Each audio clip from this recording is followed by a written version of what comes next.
Welcome to this video on the introduction to anatomy and physiology of farm animals.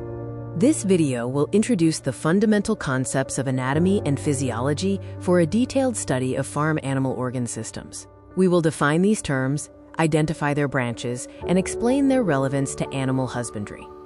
Anatomy is the systematic study of the body's structure, while physiology focuses on the function of the body and its different parts. These are the foundations of body science.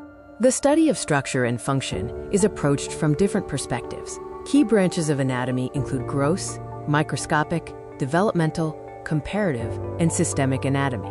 Branches of physiology include cell, systemic, comparative, animal, reproductive, environmental, and pathophysiology.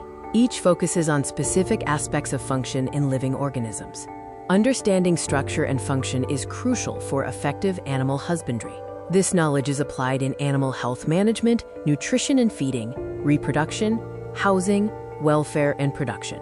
An effective study of anatomy and physiology relies on universal terminology.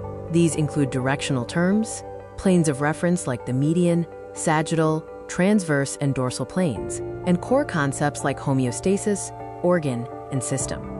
Additional key terminologies cover directional terms and body plans, physiological processes, skeletal and muscular systems, and various organ systems and tissues.